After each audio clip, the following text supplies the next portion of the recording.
العالمين والصلاة والسلام على رسوله الكريم أما بعد فأعوذ بالله من الشيطان الرجيم بسم الله الرحمن الرحيم وكونوا مع الصادقين الحمد لله صدق الله العظيم۔ آئیے سب سے پہلے بارگاہ رسالت محمد صلی اللہ تعالیٰ علیہ وسلم میں عقیدت محبت کے ساتھ باوز بلند درود پاک علیہ نشاور کریں۔ سیدنا محمد وبارک صلی اللہ علیہ وسلم۔ ایک مرتبہ اور نبی اور آل نبی کی بارگاہ میں باوز بلند درود بارک علی سیدنا محمد طب القلوب دوائها وعافیت الابدان وشفائها ونور الابصار وضیائها وعلى آلہ وصحبہ دائما ابدا صلی اللہ علیہ وسلم۔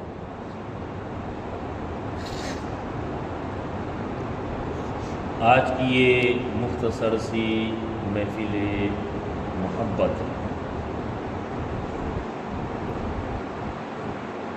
شہید کرب و بلا سیدنا امام حسین رضی اللہ تعالیٰ عنہ کے صاحبزادے سیدنا علی اوسط عرف امام زین العابدین رضی اللہ تعالیٰ عنہ کی بارگاہ میں خراج پیش کرنے کی غرض سے، کیونکہ یہ جو دن گیا 18 محرم کا 19ویں رات ہمارے اوپر آ گئی، لیکن چونکہ کل مغرب بعد درس نہیں ہوا تھا تو میں نہیں کہہ سکا تھا، لیکن گیا ہوا دین آپ کی وصال کا اور آپ کی وفات کا زمانہ امام زین العابدین کو صدیوں سے یاد کرتا ہے، کیونکہ کربلا کے لوٹے ہوئے قافلے میں روح رواں آپ بھی، اور ایسا نہیں کہ بیمار تھے ہماری طرح اور آپ کی طرح کہ بھائی مثال کے طور پہ تھوڑی سی مجھے کل مطلب سردی کھانسی وغیرہ تھی تو کل میں نے مغرب میں درس نہیں دیا، جیسے آپ میں سے کوئی پیٹ دکھتا ہے تو نماز گئی، تھوڑی تاو آتی ہے تو نماز گئی وغیرہ وغیرہ ہوتا ہے نا۔ اب وہ لوگوں کی بات الگ ہے بھائی، وہ بیمار تھے نا، بستر مرض پہ تھے آپ، لیکن امام حسین کی شہادت کے بعد ضرورت پڑی وہاں عابد بیمار نے کمان کو سنبھالا، اور پھوپھی زینب کا شانہ بشانہ یعنی کندھے سے کندھا ملا کر کے ساتھ دیا۔ یہی وجہ ہے کہ یہ بہت لمبی چوڑی داستان ہے یہ، بھائی کربلا سے کوفہ گئے، کوفہ سے پھر دمشق گئے، وہ دمشق کی گلیاں کوچے بازاریں یہ سب یزید نے باضابطہ طور پہ سجانے کا حکم دیا تھا۔ اب ذرا رک کر کے کہہ دوں چونکہ میری عادت ہے تو میں کہوں بھائی، یزید نے جب امام حسین کے لوٹے ہوئے قافلے کو اور اماموں کے سروں کو، کربلا والوں کے سروں کو جب کوفہ سے دمشق بھیجا جا رہا تھا نا، تو پہلے رپورٹ بھیج دیے، قاصد بھیج دیا کہ بھائی کوفہ سے نکل گئے سب، یہ کیا بولتے ہیں لٹا ہوا قافلہ اونٹ کی ننگی پیٹوں پر بٹھا دیے ہیں، اور جتنے شہید ہوئے ان کے سروں کو نیزے کے اوپر لگا کر کے آپ کے دربار میں، یزید کو یہ لکھا کہ آپ کے دربار میں، تو یزید نے کہا کہ ہماری کامیابی ہوئی ہے، دمشق کی ایک بھی گلی، ایک بھی کوچہ، ایک بھی بازار باقی نہیں رہنی چاہیے، سجا دو، لائٹیں لگا دو، ڈیکوریشن کر دو۔ میرے کہنے کا ہے تو سمجھ گئے، آپ سمجھ گئے نا؟ یہ جتنے 9 اور 10 میں ٹھیکتے ہیں نا، کودتے ہیں نا، وہ سبق حاصل کریں کہ یہ سب کام کس نے کیے ہیں اور کون کر رہا تھا اور کس نے کیا اور کس کی سنت ہے۔ یہ حسین کی کوئی سنت نہیں ہے، حسینیوں کی سنت نہیں ہے، یہ یزیدیوں کی سنت ہے، خود یزید کی سنت ہے۔ کوفہ کی گلی کچھ نہیں سجائے گئے تھے، کوفہ میں جب لٹا ہوا قافلہ گیا تو ہاں لوگوں کی بھیڑیں ہو گئی تھی دونوں طرف، لیکن گلی کچھ نہیں سجائے گئے تھے۔ لیکن جب دمشق میں بھیجا گیا لٹے ہوئے قافلے کو، کٹے ہوئے سروں کو، تو یزید نے باضابطہ طور پہ حکم دیا کہ دمشق کی ایک بھی گلی باقی نہیں رہنی چاہیے، ایک بھی بازار باقی نہیں رہنی چاہیے، جگمگا دو، چمکا دو، ڈیکوریشن کر دو۔ اور ہمارے ابھی آج یہی کچھ ہو رہا ہے، المختصر یہ، چونکہ میرا یہ ٹاپک نہیں ہے، لیکن اشارہ یہ ہے میرا کہ جو کر رہے ہیں وہ سبق حاصل کریں، اور اتنا یاد رکھیے گا اسلام میں کرنا اور کرانا اور مدد کرنا سب ایک گناہ ہے۔ کوئی یہ نہ کہے کہ مولانا اپنے کہاں کرتے ہیں، لیکن اگر کسی نے کہا کہ بھائی ڈیکوریشن کرنا چل لیں، اگر گیا تو بھی گیا، ہاں یہ ذہن میں رکھیے گا۔ سمجھ میں آتا ہے؟ اسلام کا یہ قانون ہے، شراب پینا، پلانا اور پینے میں مدد کرنا سب حرام، جگار رمانا اور مدد کرنا سب حرام۔ تو حرام کام کرنا یا کروانا، حرام کام میں مدد کرنا سب گناہ۔ تو اس سے لوگ سبق حاصل کرنے چاہیے۔ اگر اللہ نے عقل دی ہے تو میں تو سوچتا ہوں کہ کلمہ پڑھنے والوں کی عقلیں کہاں ہے، یہی مجھے سمجھ میں نہیں آتا ہے۔ اب تو ہمارے علماء کھل کے، پہلے تو مبہم میں بولتے تھے تھوڑے، کیونکہ ذرا معاملات رہتے تھے، لیکن الحمدللہ علم کا ماحول پھیلا ہے تو اب تھوڑا کھل کے بول رہے ہیں، پھر بھی عقلیں کہاں معروف ہو گئی، کترے کھا گئے ہیں عقلیں کی کیا، یہ سمجھ میں نہیں آ رہا۔ حق بات کو ایکسپٹ تو کرو، اور اگر حق بات کو ایکسپٹ نہیں کرو تو اس کا مطلب یہ کہ آپ کے دل پتھر بن گئے، مر گئے۔ جو زندہ دل ہوتے ہیں اس کے اندر حق بات اترتی ہے، اور اگر نہیں اترتی ہے تو سمجھ لیجیے دل مر چکی ہے۔ بہرحال تو بات میں نے یہ چھوڑی تھی کہ وہ لٹا ہوا قافلہ، وہ وہاں سے کوفہ سے دمشق راستے میں کئی کرامتیں ہوئی سر حسین کی، وہ اپنی جگہ کے وہ سب ہے۔ پھر دمشق، اور دمشق کے اندر جب پہنچا تو یزید کا دربار لگا تو کہا کہ لاؤ بھائی سب کو، قیدیوں کو۔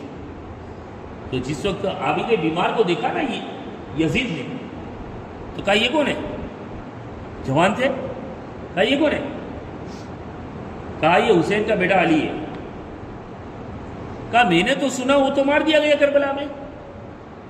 کہا حسین کے بیٹے 3 علی نام کے ہیں، ایک علی اکبر، ایک علی اوسط اور ایک علی اصغر۔ تو علی اکبر وہ بھی جوان تھے، وہ مار دیے گئے۔ علی اصغر وہ بچے تھے، وہ مار دیے گئے، لیکن علی اوسط بیمار ہونے کی وجہ سے بچ گئے ہیں، اور اصل ان کا نام علی ہے۔ تینوں بیٹوں کا نام امام حسین نے اپنے ابا کے نام پہ رکھا تھا علی، لیکن تینوں کی پہچان کرنے کے لیے یہ نام مطلب دے دیے تھے کہ علی اوسط، علی اکبر، علی اصغر وغیرہ وغیرہ۔ تو 2 شہید کر دیے گئے، 1 بچ گئے۔ تو یزید نے دیکھا، اور یزید نے دیکھ کر کے عابد بیمار کو بٹھایا اپنے بیٹے کے بازو میں۔ یزید نے اپنے بیٹے کے بغل میں بٹھایا، لیکن آپ کے دماغ میں یہ چیز رہنی چاہیے کہ یزید کے کئی بیٹے تھے، لیکن بڑا بیٹا تھا نا وہ بڑا نیک تھا۔ داستان کربلا اگر سنیے گا، کربلا کیسے وہ قافلہ مطلب کہ وہ کوفہ شام وغیرہ ہو کر کے دمشق وغیرہ ہو کر کے قافلہ واپس مدینہ آ گیا، اس کے بعد یزید نے مدینہ پہ چڑھائی کی، مکہ پہ چڑھائی کی، یہ ساری ہو جانے کے بعد آخر میں وہ یزید کے بیٹے کا نام معاویہ تھا۔ اس یزید کے بیٹے نے کیا کارنامہ کیا تھا؟ لوگوں نے بہت کوشش کی تھی، بڑا نیک تھا وہ بڑا بیٹا، لیکن یہ بڑے بیٹے کی بات نہیں، چھوٹے بیٹے کی بات ہے۔ بس مختصر یہ آپ کو بتا دوں تاکہ آپ کی پیاس ادھوری نہ رہے۔ جس وقت یزید مر گیا نا تو لوگوں نے بہت کوشش کی کہ اس کے بیٹے یزید کے بڑے بیٹے معاویہ کو تخت کے اوپر، باپ کے بعد بیٹا ہی بیٹھے گا، تو جسے پکڑ کے لائے نا تو فوراً اس تخت کو لات ماری اور کہا جس کے پائے آل رسول کے خون سے رنگین ہوئے ہو اس کے اوپر میں بیٹھوں۔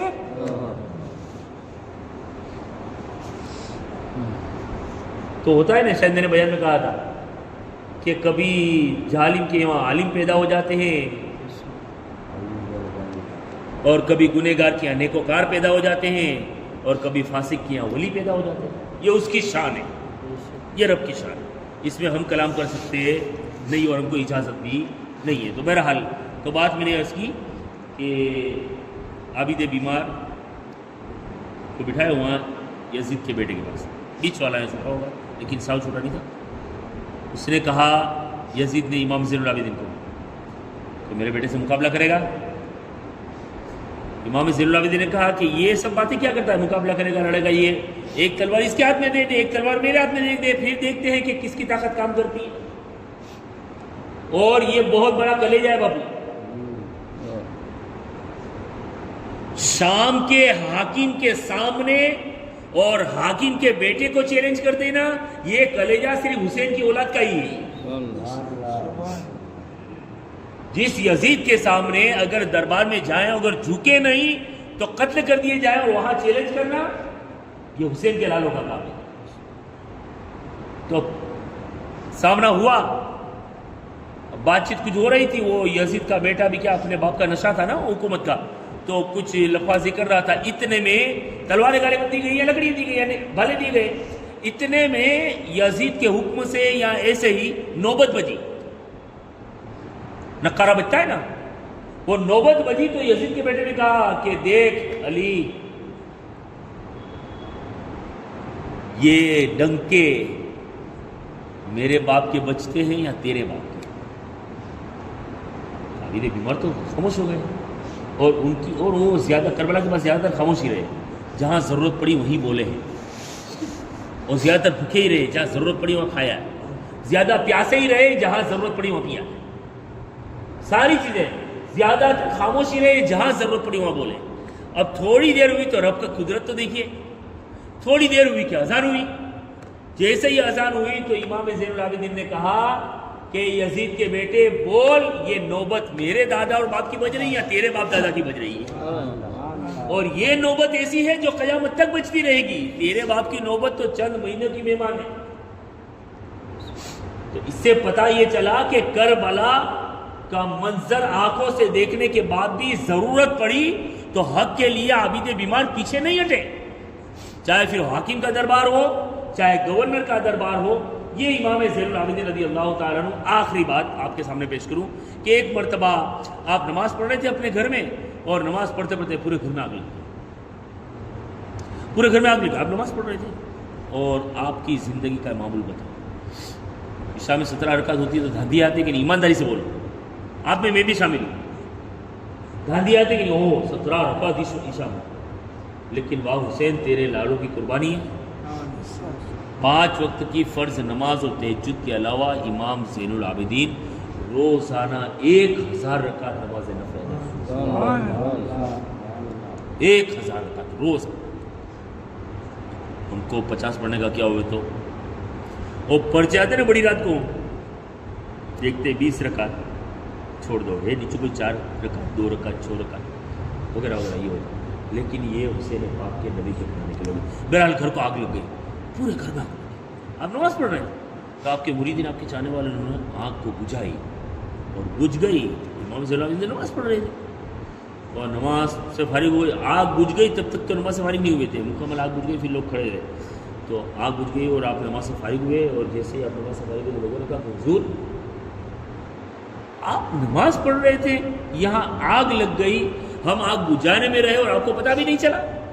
تو امام زین العابدین نے کہا کہ یہ لوگوں تم دنیا کی آگ بجھا رہے تھے اور میں جہنم کی آگ بجھا رہا تھا۔ یہ ہے امام زین العابدین کی ذات، جتنا ذکر کریں اتنا کم ہے۔ بہرحال آج کا دن گزر گیا، لیکن ان کی بارگاہ میں خراج پیش کرنے کے لیے کوئی وقت مقرر نہیں ہوتا ہے، جب چاہو بزرگوں کی بارگاہ میں خراج پیش کرو، ان کے نام کے فاتحہ خوانی کرو، ان کے بعد صدقے میں دعائیں کرو، اللہ ان کے صدقے میں دعائیں قبول فرمائے گا۔ تو اگر ہو سکے تو کل کے پورے دن میں کبھی بھی آپ کے نام کے اپنے گھروں میں فاتحہ خوانی کرنے کی کوشش کریں۔ اللہ رب العزت ہمیں عابد بیمار کی سیرت سے سبق حاصل کرنے کی توفیق عطا فرمائے۔ وآخر دعوانا الحمدللہ رب العالمین۔ السلام علیکم۔